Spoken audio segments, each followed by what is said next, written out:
नमस्कार, NockingNews.com में आपका स्वागत है। मैं हूं गिरिजेश वशिष्ठ। बहुत सारी तस्वीरें सोशल मीडिया पे हमारे पास आती हैं, आपके पास आती हैं। दंगों को लेकर दंगा भड़काने वाली बहुत सारी भड़काऊ, आग लगाऊ तरह तरह के यथार्थ भी होती हैं, झूठी भी होती हैं। और ये तस्वीरें जब आप देखते हैं तो हम क्या करते हैं, इस पर निर्भर करता है कि हम इस देश में दंगे भड़का रहे हैं या इस देश में शांति पैदा कर रहे हैं।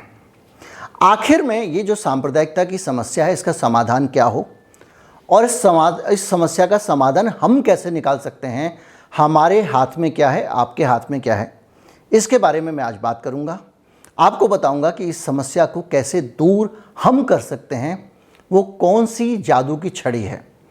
कहीं मत जाइए, चैनल को सब्सक्राइब कर लीजिए। मैं अभी हाजिर हुआ। मैं आपको बताऊंगा कि कैसे इस देश में जो गुजरात से लेकर, मध्य प्रदेश से लेकर, राजस्थान से लेकर जिस तरह के सांप्रदायिक तनाव सामने आ रहे हैं, उनको कैसे रोका जा सकता है और उसमें हमारी क्या भूमिका हो सकती है।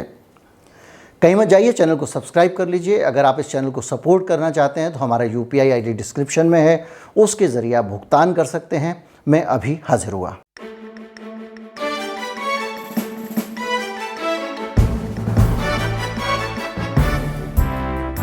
हाल में जो घटनाक्रम हुआ वो हम सबके सामने है। कहीं पे किसी एक ख़ास आबादी के इलाके में कुछ लोग जुलूस लेकर घुस गए, उन्होंने नारे लगाए, उनके ऊपर पत्थर फेंके गए। दूसरी जगह एक मस्जिद थी, उसके बाहर जाके कुछ लोग नारे लगाने लग गए और मस्जिद के लोग वहाँ बालकनी में खड़े होकर शांति से तमाशा देख रहे हैं। वहाँ पे पत्थर फेंकते तो वहाँ भी बवाल हो जाता। मध्य प्रदेश में भी ऐसा हुआ। उसके बाद सरकार बुलडोज़र चला चला के लोगों के मकान गिरा रही है। ये तीनों वीडियो जब आपके सामने आते हैं तो आपकी प्रतिक्रिया क्या होती है, इस पर निर्भर करता है कि आप इस देश में शांति पैदा कर रहे हैं या नफ़रत पैदा कर रहे हैं। आप दंगे फैला रहे हैं इस शांति को या इस देश को आप सुरक्षित रख रहे हैं। मैं जब आपकी बात करता हूँ, मैं भी उसमें शामिल हूँ। ये गलतियाँ मैं भी करता हूँ और मैं भी कर सकता हूँ। मैं चाहूँगा कि अब मैं आगे से ना करूँ। आपके पास में जब एक तस्वीर आती है जिसमें कुछ लोग एक DJ पर डांस कर रहे हैं और एक ख़ास कम्युनिटी के लोगों को गालियां दे रहे हैं, वो तस्वीर अगर आपको मिलती है, मुझे मिलती है, तो मुझे गुस्सा आता है और मैं उस तस्वीर को चाहता हूं कि और भी मेरे दोस्त जो इस देश में भाईचारे को पसंद करने वाले लोग हैं, वो उस तस्वीर को देख लें और उस तस्वीर को मैं अपने फेसबुक पे फॉरवर्ड करता हूँ, मैं उसको रीट्वीट करता हूँ, मैं उसको अपने व्हाट्सएप पे डालता हूँ या दूसरी तरीके से उस तस्वीर को ज़्यादा लोगों तक भेजने की कोशिश करता हूँ। ये काम मेन स्ट्रीम मीडिया भी लगातार करता है। वो अपने यहाँ पे एक शो करता है बड़े बड़े, उसके ऊपर वो इस तरह के कृत्य की या तो आलोचना करेगा या इसका कारण कुछ और ढूंढने की कोशिश करेगा, इसके लिए किसी और को, वो उसका पॉलिटिकल इंक्लाइनमेंट है। लेकिन आज हम इसको दूसरे तरीके से देखेंगे। मान लीजिए मेरे पास वो तस्वीर आती है जिसमें कुछ लोग डांस कर रहे हैं झंडे लेकर, भगवा रंग के, और एक ख़ास कम्युनिटी के लोगों को गालियां दे रहे हैं।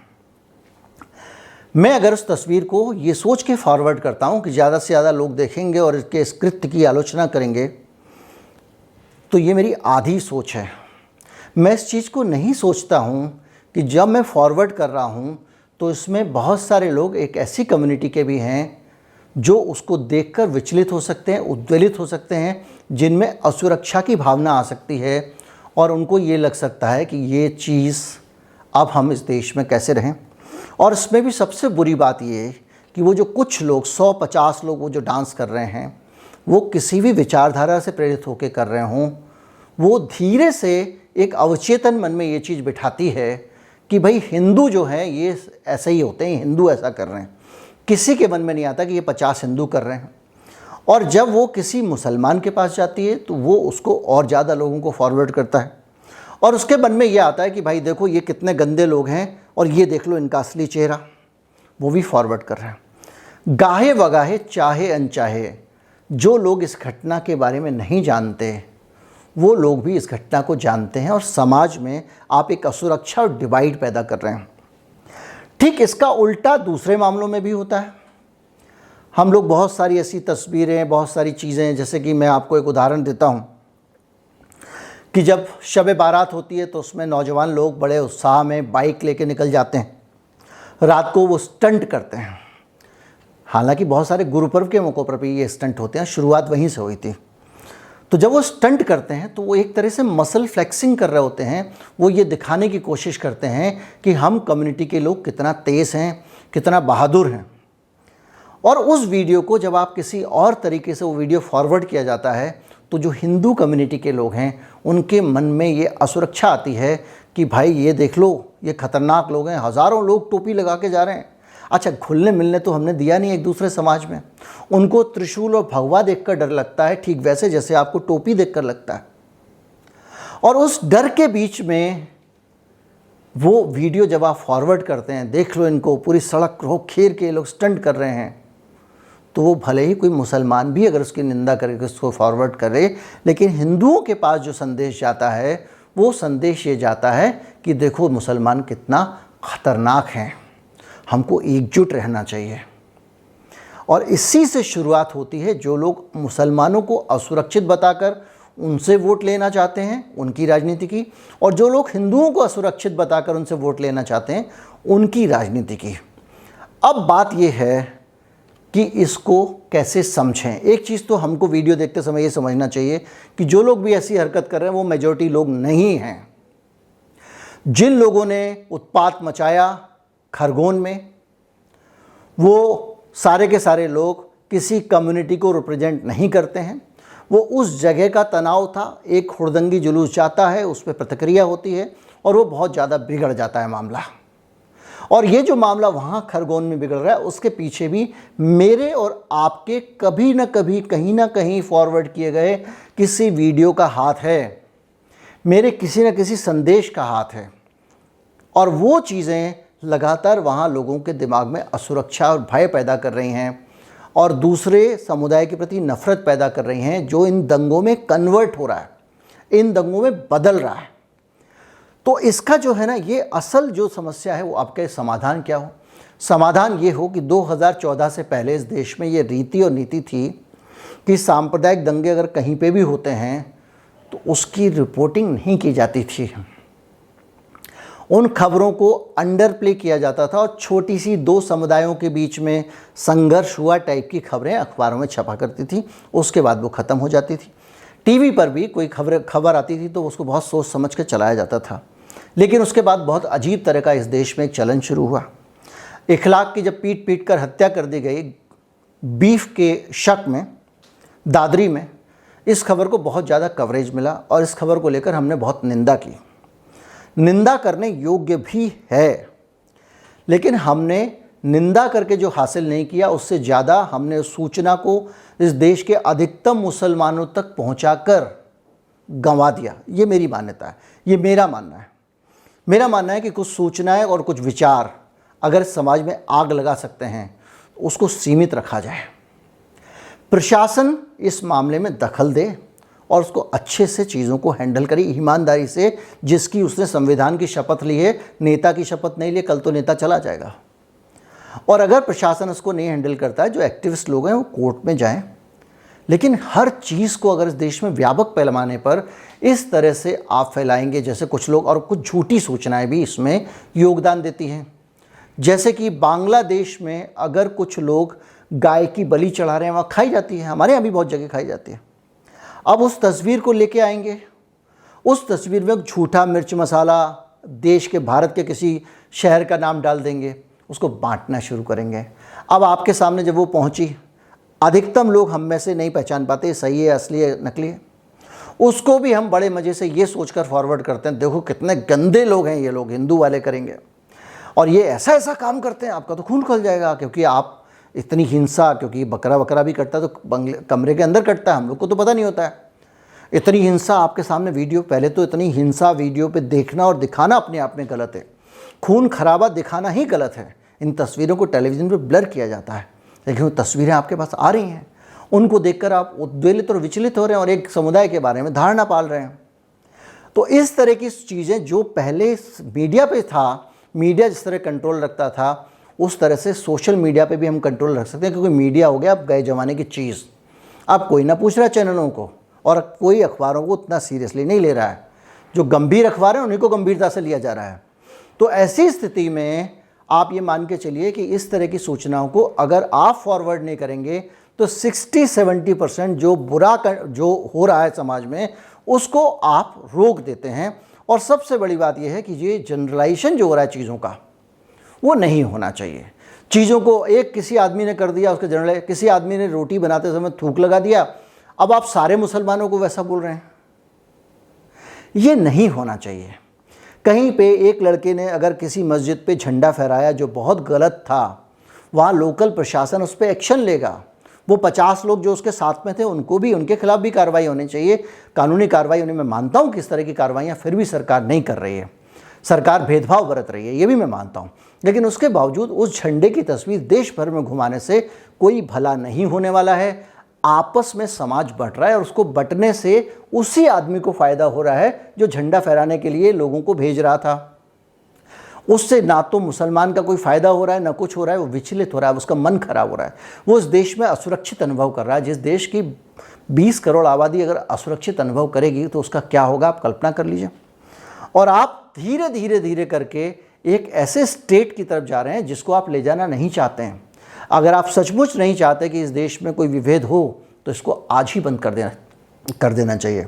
इसके अलावा बहुत सारे सार्वजनिक आयोजन, जुलूस, सभा, प्रदर्शन उद्दंडतापूर्वक होते हैं। जैसे कि मैंने अभी आपको बताया कि किस तरह से शब बारात का जुलूस निकलता है।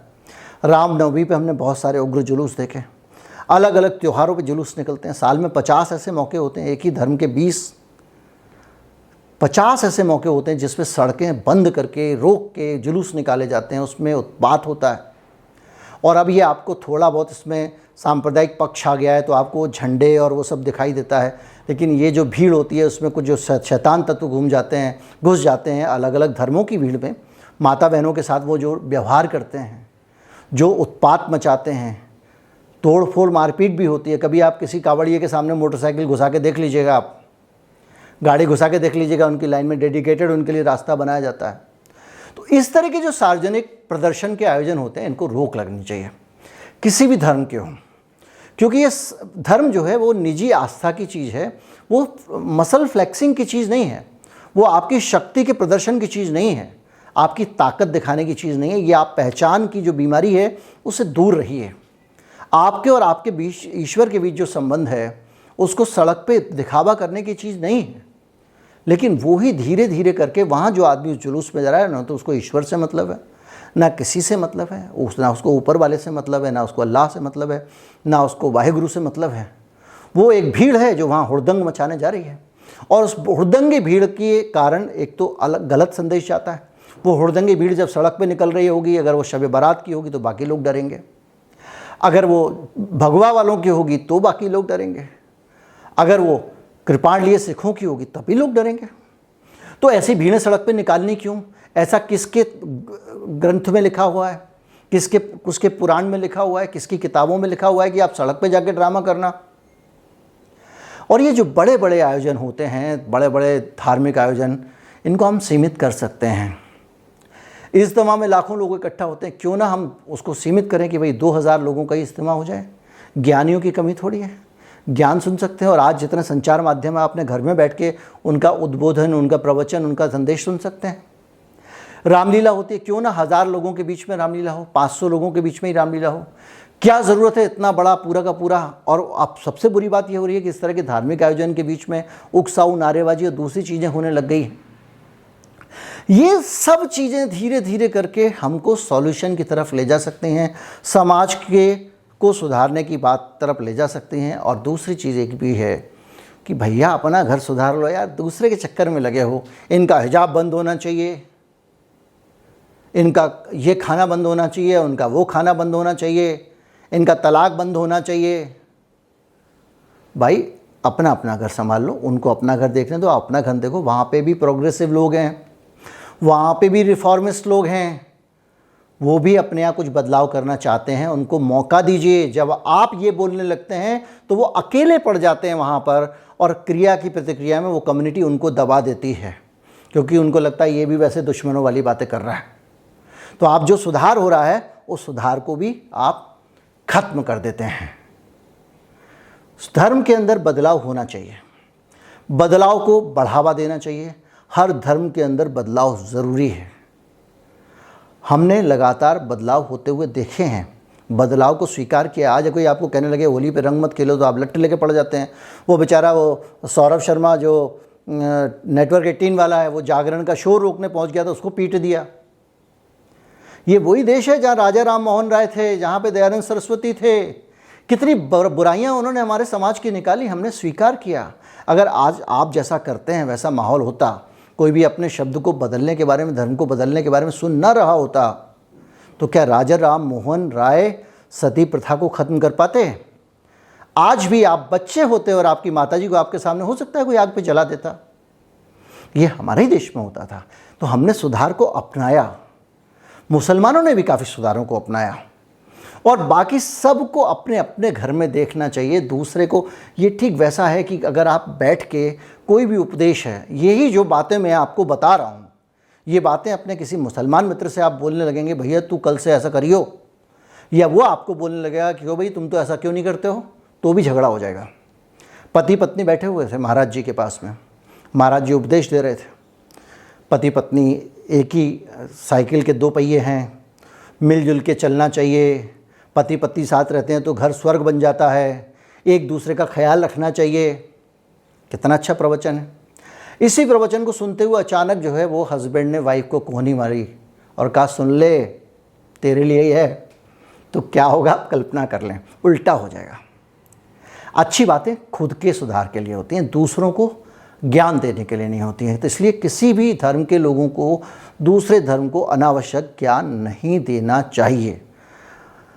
और ये सारी चीज़ें हमको बताती हैं कि हम किस तरह से अच्छे आदमी बने। अब ये तो हम खुद अपने समाज को ऐसे बता सकते हैं, अब हम और दूसरों को कैसे बदल सकते हैं। आपके पड़ोस में कोई हिंदू मुसलमान पार्टनरशिप में काम कर रहे हैं, 3 पीढ़ियों से काम कर रहे हैं, क्या ये जानकारी सबको नहीं मिलनी चाहिए? लिख के भेज दीजिए। मेरे एक मित्र हैं, मित्र क्या परिचित हैं, नसीम भाई, उनकी जनरल और किराना स्टोर की दुकान।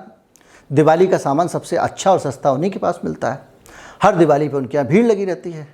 तो ये एक अच्छी कहानी है मोहब्बत की, इसको साझा कीजिए।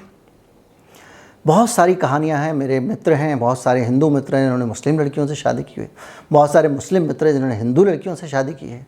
खुशी खुशी रह रहे हैं, उनकी कहानियाँ साझा करनी चाहिए, उनकी अच्छाइयाँ साझा करनी चाहिए।